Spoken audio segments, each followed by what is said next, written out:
ಆಯುರ್ವೇದ ಚಮತ್ಕಾರ ವಿಶೇಷ ಕಾರ್ಯಕ್ರಮಕ್ಕೆ ಸ್ವಾಗತ. ಕೇರಳವನ್ನ ದೇವರ ನಾಡು ಅಂತ ಕರೀತಾರೆ. ಆದ್ರೆ ನಾವೀಗ ನಿಮ್ಗೊಂದು ಕೇಂದ್ರವನ್ನ ತೋರಿಸ್ತೀವಿ. ಅದನ್ನ ನೋಡಿದ್ರೆ ಯಾಕೆ ದೇವರ ಸ್ವಂತ ನಾಡು ಅಂತ ಕರೀತಾರೆ ಅನ್ನೋದು ಅರ್ಥವಾಗುತ್ತೆ. ಪ್ರಕೃತಿ, ಸೌಂದರ್ಯ, ದೇಸಿ ಜೀವನ ಶೈಲಿ ಎಲ್ಲವೂ ಅಲ್ಲಿದೆ.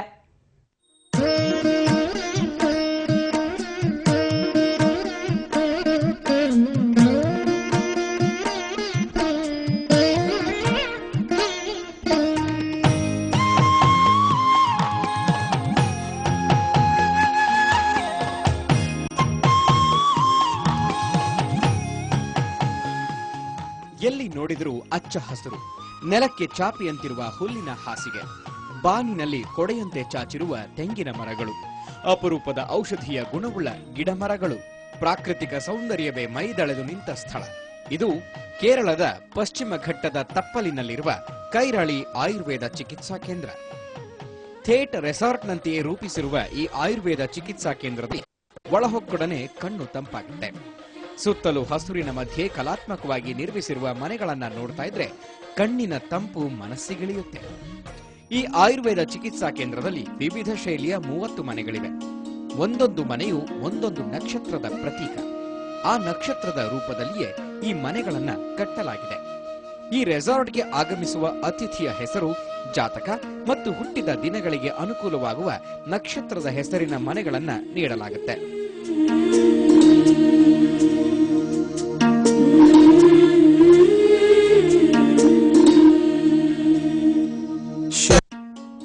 ಇಲ್ಲಿನ ಒಂದೊಂದು ಮನೆಯು ವಿಭಿನ್ನ ರೂಪದಲ್ಲಿ, ಸ್ವರೂಪದಲ್ಲಿ ಪಕ್ಕ ದೇಸಿ ಶೈಲಿಯಲ್ಲಿವೆ.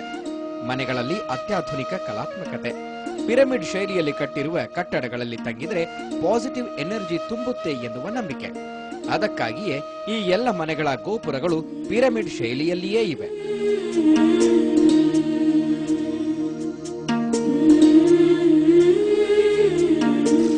ಸದಾ ಝುಳುಝುಳು ಹರಿಯುವ ನೀರಿನ ನಾದ ಕೇಳುಗರ ಮನದಲ್ಲಿ ಶಾಂತಿಯ ಬುಗ್ಗೆಯನ್ನ ಉಕ್ಕಿಸುತ್ತವೆ. ಅದಕ್ಕಾಗಿಯೇ ಈ ರೆಸಾರ್ಟ್ನಲ್ಲಿ 1.5 ಕಿಲೋಮೀಟರ್ನಷ್ಟು ಕೃತಕ ತೊರೆಯನ್ನ ನಿರ್ಮಿಸಲಾಗಿದೆ. ಆಧುನಿಕ ಜೀವನದ ಜಂಜಡದಲ್ಲಿ ಸಿಲುಕಿರುವ ವಿದೇಶಿಯರೇ ಇಲ್ಲಿಯ ಪ್ರಮುಖ ಪ್ರವಾಸಿಗರು. ಭಾರತದ ಪುರಾತನ ಜೀವನ ಶೈಲಿ, ಆಯುರ್ವೇದದ ಪ್ರಾಮುಖ್ಯತೆಯನ್ನ ಅರಿತು ಬರುವವರಿಗೆ ಇಲ್ಲಿನ ಪ್ರಕೃತಿಜನ್ಯ ಚಿಕಿತ್ಸೆ ಲಭ್ಯವಿದೆ.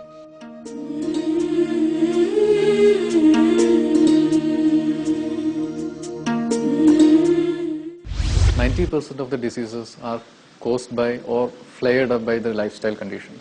You know, like an improper lifestyle, they don't get up at proper timings, they don't have their food at proper times. So here what we do is, we just teach them how to live or how to spend their day in a healthy way. Right? That's the reason why we start the morning by 6:30 in the morning with yoga, then after that breakfast, then only they go for their daily routines. So this is what we teach them over here. ಈ ಸ್ಥಳ ರೆಸಾರ್ಟ್ನಂತಿದ್ರು ಇಲ್ಲಿಗೆ ಬರುವವರು ಮೋಜು ಮಸ್ತಿಗೆ ಬರುವವರಲ್ಲ. ಜೀವನ ಶೈಲಿಯ ಬದಲಾವಣೆ ಬಯಸಿ ಬರುವವರಿಗೆ ಶುದ್ಧ ನೈಸರ್ಗಿಕ ಚಿಕಿತ್ಸೆ ನೀಡುವ ಹೀಲಿಂಗ್ ರೆಸಾರ್ಟ್ ಇದು.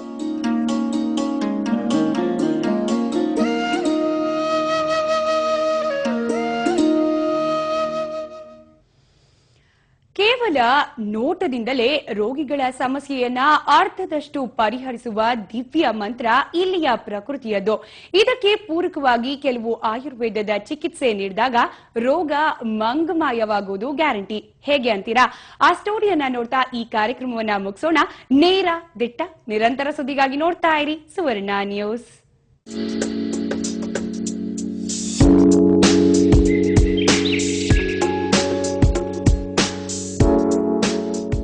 ಆಯುರ್ವೇದ ನಮ್ಮ ದೇಶದ ಸಾಂಪ್ರದಾಯಿಕ ಚಿಕಿತ್ಸೆ. ದೇಹ, ಮನಸ್ಸುಗಳನ್ನ ಸುಸ್ಥಿರವಾಗಿಟ್ಟುಕೊಳ್ಳುವುದು ಹೇಗೆ ಎನ್ನುವುದನ್ನ ಹೇಳಿಕೊಡುವ ದಿವ್ಯ ಮಂತ್ರ. ಪಾಶ್ಚಿಮಾತ್ಯ ದೇಶಗಳಲ್ಲಿ ಕಾಯಿಲೆಗೆ ಔಷಧಗಳನ್ನ ಕಂಡುಕೊಂಡರೆ ನಮ್ಮಲ್ಲಿ ರೋಗ ನಿರೋಧಕ ಶಕ್ತಿಯನ್ನ ಹೆಚ್ಚಿಸಿ ದೇಹ ಹಾಗೂ ಮನಸ್ಸನ್ನ ಆರೋಗ್ಯಕರವಾಗಿ ಇಟ್ಟುಕೊಳ್ಳುವ ಬಗ್ಗೆ ಹೆಚ್ಚಿನ ಗಮನ ನೀಡುತ್ತಾರೆ. ಆದ್ದರಿಂದಲೇ ಆಯುರ್ವೇದದ ಪಂಚಕರ್ಮ ಪದ್ಧತಿ ಈಗಲೂ ಜನಪ್ರಿಯ. ಆಯುರ್ವೇದದಲ್ಲಿ ಅಭ್ಯಂಜನಕ್ಕೆ ಹೆಚ್ಚಿನ ಆದ್ಯತೆ. ದೇಹಕ್ಕೆ ಆಗಾಗ ಎಣ್ಣೆಯನ್ನ ಹಚ್ಚಿ ಮೈಯನ್ನ ಹದವಾಗಿಟ್ಟುಕೊಳ್ಳುವುದರಿಂದ ದೇಹ ಚೈತನ್ಯದ ಚಿಲುಮೆಯಾಗುತ್ತೆ. ಇದಕ್ಕಾಗಿಯೇ ವಿಧ ವಿಧವಾದ ಮಸಾಜ್ ಪದ್ಧತಿಗಳು ಚಾಲ್ತಿಯಲ್ಲಿವೆ. ಪರಿಣತ ವೈದ್ಯರು ದೇಹದ ಕೀಲುಗಳನ್ನ ಮೃದುವಾಗಿ ನೀವುತ್ತಾ ತೈಲಧಾರ, ಶಿರೋಧಾರ ಮೊದಲಾದ ಚಿಕಿತ್ಸೆಗಳನ್ನ ನೀಡುತ್ತಿದ್ದರೆ ಮೈ ಮನಸ್ಸುಗಳು ಹಗುರಾಗಿ ದೇಹಕ್ಕೆ ಬಲ ಬಂದಂತಾಗತ್ತೆ. ದಣಿದ ದೇಹದಲ್ಲಿ ಸುಗಮ ರಕ್ತ ಸಂಚಾರಕ್ಕೆ ಈ ರೀತಿಯ ಮಸಾಜ್ ರಾಮಬಾಣ.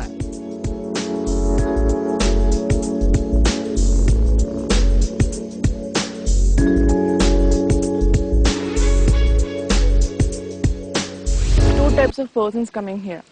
One for the typical condition like typical problems like Ayurvedic problems like so many disease conditions like in Ayurveda like major madhumega like prameham, diabetes, hypertension and arthritis and rare cases like fibromyalgia, polycystitis, PCODs like so many varieties and some other for just rejuvenation like part, detoxification and rejuvenation.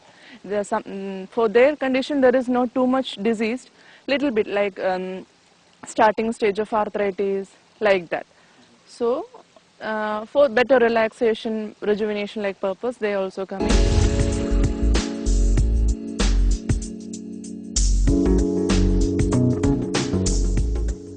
ಬಿಸಿಲು, ಮಳೆ, ಚಳಿ, ಧೂಳು ಹೀಗೆ ವಾತಾವರಣದ ಹೊಡೆತಕ್ಕೆ ಸಿಕ್ಕು ದೇಹ ಬಳಲಿರುತ್ತದೆ. ಅದಕ್ಕೆ ಆಗಾಗ ಆವಿಯ ಸ್ನಾನ ಮಾಡಿಸಬೇಕು. ಇದಕ್ಕಾಗಿ ಆಯುರ್ವೇದದಲ್ಲಿ ಸ್ಟೀಮ್ ಬಾತ್ಗೆ ವಿಶೇಷವಾದ ಆದ್ಯತೆ ಇದೆ.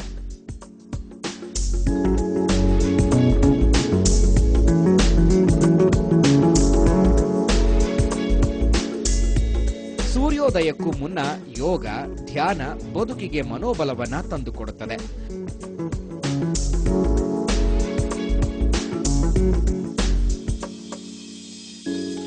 ಅದಕ್ಕಾಗಿ ಮೀಸಲಿಡುವ ಅರ್ಧ ಗಂಟೆ ನಮ್ಮ ದೇಹ ಮತ್ತು ಮನಸ್ಸನ್ನ ಅರಿತುಕೊಳ್ಳಲು ಸಹಾಯ ಮಾಡುತ್ತೆ. ಹೀಗಾಗಿಯೇ ಕೇವಲ ಭಾರತೀಯರು ಮಾತ್ರವಲ್ಲ, ವಿದೇಶಿಯರು ಸಹ ಯೋಗ, ಧ್ಯಾನದ ಅಭಿಮಾನಿಗಳಾಗಿದ್ದಾರೆ.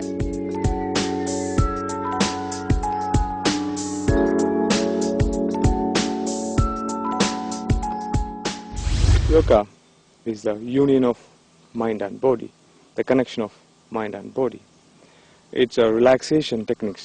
It's a lifestyle actually. It, day by day improves the quality of life and improves the relaxation of mind and response of our life. ಮಾನಸಿಕ ಸುಸ್ಥಿರತೆಯೇ ದೈಹಿಕ ಆರೋಗ್ಯದ ಕೀಲಿಕೈ ಎನ್ನುತ್ತದೆ ಆಯುರ್ವೇದ. ಮಾನಸಿಕ ನೆಮ್ಮದಿಯನ್ನ ಹೆಚ್ಚಿಸಿಕೊಳ್ಳುವುದಕ್ಕಾಗಿ ದೇಶ ವಿದೇಶದಿಂದ ಪ್ರವಾಸಿಗರು ಕೈರಳಿಗೆ ಬರುತ್ತಾರೆ. ಕೆಲವರು ಆಸಕ್ತ ವಿದೇಶಿಗರು ಇಲ್ಲಿ ಕಲಿತು ತಮ್ಮ ದೇಶದಲ್ಲಿ ಯೋಗದ ಕಂಪನ್ನ ಪಸರಿಸುವ ಉತ್ಸಾಹದಲ್ಲಿದ್ದಾರೆ.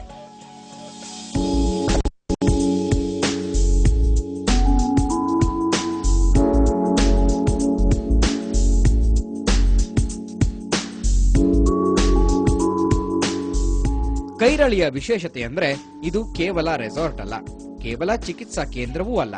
ಇಲ್ಲಿ ಬಳಸುವ ಎಲ್ಲ ಆಯುರ್ವೇದ ಔಷಧಗಳನ್ನ ಇಲ್ಲಿಯೇ ತಯಾರಿಸಲಾಗುತ್ತದೆ. ಆಧುನಿಕ ಜೀವನ ಪದ್ಧತಿಯಿಂದ ಮಾನಸಿಕ ನೆಮ್ಮದಿ ಕಳೆದುಕೊಳ್ಳುತ್ತಿರುವ ಮಾನವನಿಗೆ ಇಂತಹ ಆಯುರ್ವೇದ ಕೇಂದ್ರಗಳು ಕೇವಲ ಮಾನಸಿಕ ನೆಮ್ಮದಿಯನ್ನ ಮಾತ್ರ ನೀಡದೆ ನಮ್ಮ ಮೂಲ ಸಂಸ್ಕೃತಿಯತ್ತ ಹೊರಳುವಂತೆ ಮಾಡುವಲ್ಲಿಯೂ ಯಶಸ್ವಿಯಾಗಿವೆ. ನಮ್ಮ ದೇಶದ ಸ್ವತ್ತು ಅಂದ್ರೆ ಆಯುರ್ವೇದ. ಇಡೀ ಆಯುರ್ವೇದ ನಮ್ಮ ಇಡೀ ಪ್ರಪಂಚದಾದ್ಯಂತ ಸಾಕಷ್ಟು ಹೆಸರುವಾಸಿಯನ್ನು ಪಡೆದಿದೆ. ಈ ಆಯುರ್ವೇದದ ಔಷಧಿಗಳನ್ನ ಹೇಗೆ ತಯಾರು ಮಾಡ್ತಾರೆ ಗೊತ್ತಾ? ಇದನ್ನೆಲ್ಲ ನಿಮ್ಗೆ ತೋರಿಸ್ತೀನಿ. ನಾನು ಈಗ ಪೊಲಾಚಿಯಲ್ಲಿರುವಂತಹ ಆಯುರ್ವೇದ ಒಂದು ಮ್ಯಾನುಫ್ಯಾಕ್ಚರಿಂಗ್ ಕಂಪನಿಯಲ್ಲಿದ್ದೀನಿ. ಬನ್ನಿ ತೋರಿಸ್ತೀನಿ ಹೇಗೆ ನಡೆಯುತ್ತೆ ಎಲ್ಲನೂ ಅಂತ. ಪೊಲಾಚಿಯ ಆಯುರ್ವೇದ ತಯಾರಿಕಾ ಘಟಕಗಳಲ್ಲಿ ಇರುವಂತಹ ಈ ರಾ ಮೆಟೀರಿಯಲ್ಸ್ ಇಲ್ಲೇ ಬೆಳೆದಿರುವಂತದ್ದು ಮತ್ತು ಬೇರೆ ಕಡೆಯಿಂದ ತಗೊಬಂದು ಇಲ್ಲಿ ಇಟ್ಟಿರುವಂತದ್ದು. ಡ್ರಮ್ಗಳಲ್ಲಿ, ಬ್ಯಾರಿಕೇಡ್ಗಳಲ್ಲಿ ಎಲ್ಲನೂ ಸಹ ಸಾಕಷ್ಟು ಔಷಧಗಳನ್ನು, ಸಾಕಷ್ಟು ಔಷಧ ಮೂಲಗಳನ್ನೆಲ್ಲ ಸಹ ಇಲ್ಲಿ ಜೋಡಿಸಿಟ್ಟಿದ್ದಾರೆ. ಆ ಗಿಡಮೂಲಿಕೆಗಳನ್ನು ಈ ಜ್ಯೂಸ್ ಎಕ್ಸ್ಟ್ರಾಕ್ಟರ್ ಅಂತ ಮೆಷಿನ್ ಇದೆ, ಈ ಮೆಷಿನ್ಗೆ ಇಲ್ಲಿ ಫೀಡ್ ಮಾಡ್ತಾರೆ. ಇಲ್ಲಿ ಫೀಡ್ ಮಾಡೋ ಮುಖಾಂತರವಾಗಿ ಆ ಜ್ಯೂಸ್ ಅನ್ನ ತೆಗೆಯುವಂಥದ್ದು, ಆ ರಸವನ್ನು ತೆಗೆದು ಅದು ನಂತರ ಪ್ರೋಸೆಸ್ ಮಾಡ್ತಾರೆ. ನೀವು ನೋಡ್ಬೋದು ಈ ಕಲ್ಲುಗಳಿಗೆ ಇಟ್ಟು ಜಜ್ಜುವಂತಹದ್ದು. ಕೆಲವೊಂದು ಒಂದು ಆಯುರ್ವೇದದ ಗುಣಗಳನ್ನು ಹೊಂದಿರುವಂತಹ ಮೂಲಗಳನ್ನು ತಗೊಬಂದು ಇಲ್ಲಿ ಜಜ್ಜಿ ಪುಡಿ ಮಾಡ್ತಾರೆ. ಈ ಪುಡಿ ಮಾಡೋದನ್ನ ಮತ್ತೆ ತೆಗೆದು ಸ್ಟೋರ್ಗೆ ಕಳಿಸ್ತಾರೆ. ಕೆಲವೊಂದು ಗಿಡ ಮೂಲಿಕೆಗಳ ಬೇರನ್ನು, ಕೆಲವೊಂದು ಗಿಡ ಮೂಲಿಕೆಗಳನ್ನು ಒಣಗಿಸಿ ಅದನ್ನು ಇಲ್ಲಿ ತುಂಡಾಗಿ ಕತ್ತರಿಸ್ತಾರೆ. ನಾನೀಗ ರಾ ಮೆಟೀರಿಯಲ್ ಸ್ಟೋರೇಜ್ ವಿಭಾಗದಲ್ಲಿದ್ದೀನಿ. ಈ ವಿಭಾಗದಲ್ಲಿ ಏನು ಒಂದು ಪ್ರೋಸೆಸ್ ಆಗಿರ್ತವೆ, ಕಟ್ ಮಾಡಿರುವಂತಹ ಇದನ್ನೆಲ್ಲಾನು ಸಹ ಶೇಖರಣೆ ಮಾಡಿಟ್ಟಿರುವಂತದ್ದು. ಶಂಕರ ಪುಷ್ಪಂ, ಪೂನಪೂ ಅಂತೆಲ್ಲ ಸಾಕಷ್ಟು ರೀತಿಯಾದಂತಹ ಎಲ್ಲ ಇದೆ. ಇವು ಅಷ್ಟೇ ಸಾಕಷ್ಟು ಕಡೆಗಳಿಂದ, ಬೇರೆ ಕಡೆಯಿಂದ ಎಲ್ಲ ಸಹ ತರ್ತಾರೆ, ತಂದು ಇಟ್ಟು ಮತ್ತೆ ಮಾಡುವಂಥದ್ದು. ಇದು ಪೂನಪೂ ಅನ್ನೋಂಥದ್ದು, ಇದು ಗಿಡಮೂಲಿಕೆ ಆಗಿರುವಂಥದ್ದು, ಒಂದು ನೈಸರ್ಗಿಕವಾಗಿ ಬೆಳೆದಂತಹ ಆಯುರ್ವೇದದ ಶಕ್ತಿ ಹೊಂದಿರುವಂತಹ ಗುಣದ ಒಂದು ಕೆಲವೊಂದು ಅಂಶಗಳು. ನಂತರ ಈ ಸ್ಟೋರ್ ರೂಮ್ನಿಂದ ಮ್ಯಾನುಫ್ಯಾಕ್ಚರ್ ಮಾಡೋದಕ್ಕೆ ತಯಾರು ಮಾಡುವಂತಹ ಘಟಕಕ್ಕೆ ಹೋಗ್ತವೆ. ಆ ಘಟಕದಲ್ಲಿ ಎಷ್ಟೆಲ್ಲ ಬೇಕಾಗುತ್ತೆ, ಏನೆಲ್ಲ ಬೇಕಾಗುತ್ತೆ ಅನ್ನೋದನ್ನ ಬಳಸ್ಕೊಳ್ತಾರೆ. ಆ ಘಟಕ ಹೇಗಿದೆ ಅನ್ನೋದನ್ನ ತೋರಿಸ್ತೀನಿ, ಘಟಕದಲ್ಲಿ ಹೇಗ್ ಮಾಡ್ತಾರೆ ಅನ್ನೋದನ್ನ ತೋರಿಸ್ತೀನಿ. ನೋಡಿ, ಹೀಗೆ ಇಲ್ಲಿ ಕಚ್ಚಾ ವಸ್ತುಗಳನ್ನೆಲ್ಲ ತಗೊಬಂದು ಇಲ್ಲಿ ಮಾಡುವಂಥದ್ದು. ಇದು ಬಾಯ್ಲರ್ಸ್ಗಳು. ಈ ಬಾಯ್ಲರ್ಗಳಿಗೆ ಸಾಕಷ್ಟು ಗಿಡಮೂಲಿಕೆಗಳನ್ನ ಹಾಕಿ, ಕೆಲವೊಂದು ಔಷಧಗಳ ಏನೇನ್ ಬೇಕೋ ಅದನ್ನೆಲ್ಲ ಹಾಕಿ ಕುದಿಸಿ ಬೇಯಿಸ್ತಾರೆ. ಇದು ಒಂದೆರಡು ದಿನಗಳ ಕಾಲದ ಕೆಲಸವಂತೂ ಅಲ್ವೇ ಅಲ್ಲ, ಸಾಕಷ್ಟು ದಿನಗಳು ಹಿಡಿಯುತ್ತವೆ. ಇಂದು ಕಂತಾರಾಮ್ ಕಷಾಯಂ ಅಂತ ಮಾಡ್ತಿರೋಂತಹದ್ದು. ಈ ಒಂದು ಕಷಾಯ ಮಾಡೋದಕ್ಕೆ ಸಾಕಷ್ಟು ದಿನಗಳ ಹಿಡಿತವೆ. ಇಲ್ಲಿ ಸುಮಾರು 1500 ಲೀಟರ್ ಅಷ್ಟು ಒಂದು ಪದಾರ್ಥಗಳೆಲ್ಲ ಹಾಕಿರ್ತಾರೆ, ತೈಲ ರೀತಿಯಂತವೆ. ಅದನ್ನ ಸುಮಾರು 500 ಲೀಟರ್ಗೆ ಬರುವಂತಹ ರೀತಿ ಮಾಡ್ತಾರೆ.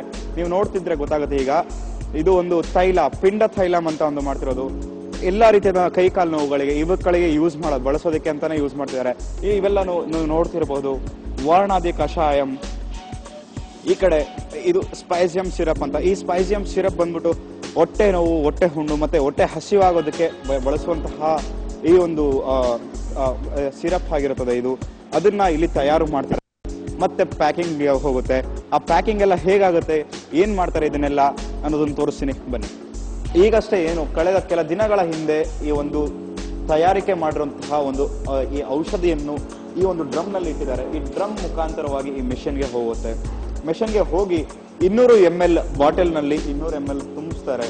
ಅದು ತುಂಬಿಸಿದ ನಂತರ ಮುಂದಿನ ಜಾಗ ಅಲ್ಲಿ ಪ್ರೋಸೆಸ್ ಆಗುತ್ತೆ. ಅಂದ್ರೆ ಆ ಒಂದು ಬಾಟಲ್ಗಳಿಗೆ ಕ್ಯಾಪ್ ಹಾಕುವಂಥದ್ದು, ಕ್ಯಾಪ್ ಹಾಕಿ ಸೀಲ್ ಮಾಡ್ತಾರೆ. ಇದೆಲ್ಲ ಆದ ನಂತರ ದಿನದ ಕೊನೆಯಲ್ಲಿ ಇವನ್ನೆಲ್ಲನೂ ಒಂದು ಸ್ಟೋರ್ ರೂಮ್ ಏನಿದೆ, ಈ ಸ್ಟೋರ್ ರೂಮ್ಗೆ ಕಳಿಸಿ ಅದು ಮತ್ತೆ ಪ್ರೋಸೆಸ್ ಆಗುವಂತಹದ್ದು. ಈ ಒಂದು ಆಯುರ್ವೇದ ಔಷಧಗಳನ್ನೆಲ್ಲ ಪ್ಯಾಕ್ ಮಾಡಿದ ನಂತರ, ಬಾಟಲ್ಗಳಿಗೆ ತುಂಬಿಸಿದ ನಂತರ ಮತ್ತು ಕ್ಯಾಪ್ಸೂಲ್ಸ್ ಮಾಡಿದ ನಂತರ ಈ ಒಂದು ಫಿನಿಶ್ಡ್ ಗೂಡ್ಸ್ ಅನ್ನೋಂತಹ ಜಾಗಕ್ಕೆ ತಲುಪುತ್ತೆ. ಇಲ್ಲಿ ಈ ಜಾಗದಲ್ಲಿ ಸಾಕಷ್ಟು ಎಲ್ಲಾನು ಸೇರಿ ಅದನ್ನ ಒಂದು ಬಾಕ್ಸ್ಗೆ, ದೊಡ್ಡ ದೊಡ್ಡ ಬಾಕ್ಸ್ಗಳಿಗೆ ಹಾಕ್ತಾರೆ. ಆ ಬಾಕ್ಸ್ಗಳಿಗೆ ಹಾಕಿದ ನಂತರ ಒಂದು ಇನ್ವಾಯ್ಸ್ ಮತ್ತು ಟ್ಯಾಕ್ಸ್ ಏನೇನಿರ್ತವೆ, ಮಾರ್ಕೆಟಿಂಗ್ ಏನ್ ಮಾಡಬೇಕು ಅವೆಲ್ಲನೂ ಸಹ ಮಾಡಿ ಈ ತರ ಪ್ಯಾಕ್ಗಳನ್ನ ಮಾಡಿ ಮಾರುಕಟ್ಟೆಗೆ ತಲುಪಿಸೋದಕ್ಕೆ ಎಲ್ಲಾನು ಸಿದ್ಧಪಡಿಸಿಕೊಳ್ತಾರೆ. ಕೈರಾಳಿಯಿಂದ ಕ್ಯಾಮರಾಮನ್ ಶಿವಕುಮಾರ್ ಜೊತೆ ಪವನ್ ಕುಮಾರ್ ಪಟೇಲ್, ಸುವರ್ಣ ನ್ಯೂಸ್.